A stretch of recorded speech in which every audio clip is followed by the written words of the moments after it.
Hey, salut à tous, c'est Loïc. J'espère que vous allez bien. Bah moi pour ma part je suis complètement KO, hein. Ça fait plusieurs semaines déjà.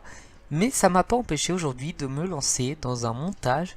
Donc je vais essayer de vous faire une petite série un petit peu pour vous parler du monde des ultras, un peu plus en détail que ce que j'ai pu faire.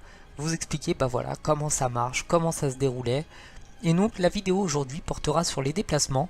Donc qui était vraiment un sujet principal quand on voulait vraiment s'investir dans une association de supporters. Donc tout d'abord, pour préparer un déplacement, il faut déjà préparer qui va y aller et ainsi louer un véhicule pour l'occasion.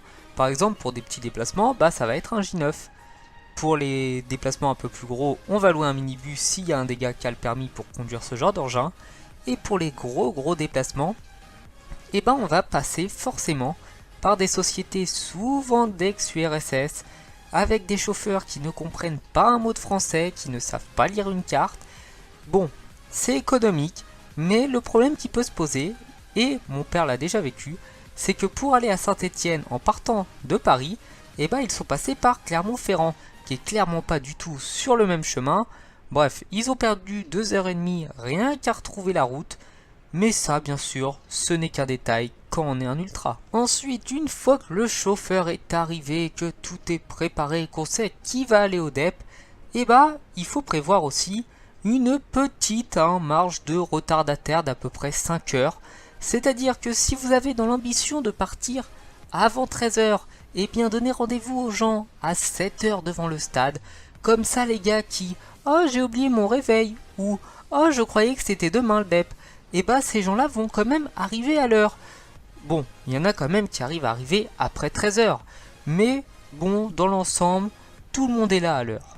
Après, une fois que tout le monde est parti, que ça y est, le bus peut avancer, oubliez tout de suite le fait de pouvoir rouler à 90 ou 100 km/h sur le trajet, c'est-à-dire qu'un petit Paris-Nice voilà, qui doit mettre 10 heures, prévoyez qu'il va mettre entre 15 et 20 heures.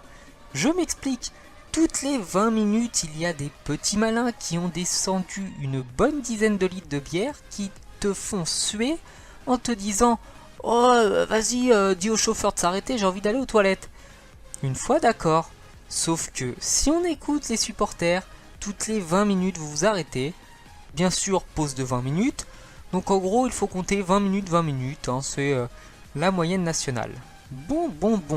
Une fois qu'on a décidé qu'on ne ferait pas de pause avant 2 heures, histoire de calmer un petit peu tout le monde qui pousse derrière, il faut penser à celle qu'on appelle les Yolandes. Donc Yolande, qui c'est ? Eh bien Yolande, c'est le nom magique que l'on donne à toutes les guichetières du péage, et selon la légende, elle ne lève pas la barrière si tu es noir ou arabe.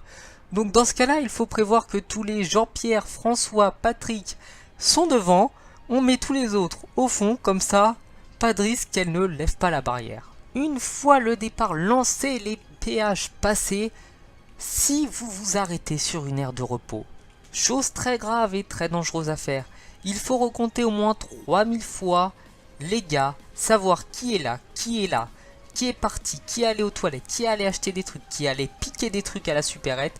Bref, un supporter, c'est pas simplement un gars qui vient gentiment au stade. Non.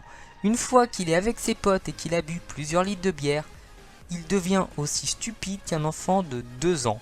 Donc il faut veiller à tout ça, faire attention, le suivre partout. Pas d'exception, vraiment. C'est-à-dire que j'ai vu des gars qui se sont dit tiens, et si je recouvrais les panneaux d'indication de stickers? Et résultat, vous vous retrouvez avec la police qui vous met un gros avertissement. J'oubliais, chose ultra importante, ne jamais s'endormir dans le bus.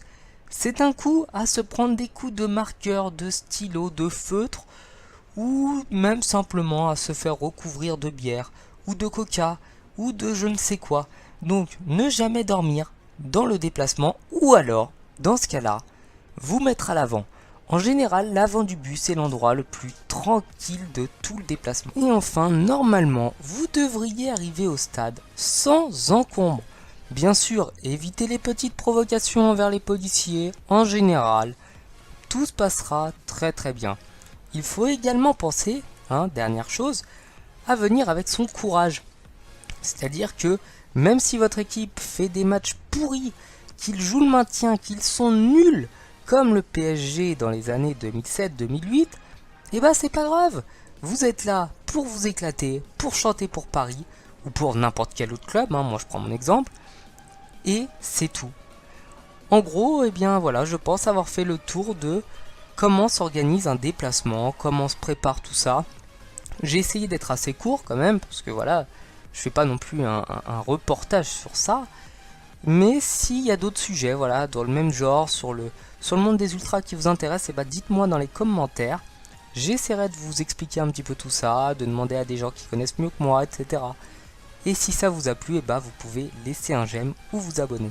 A bientôt.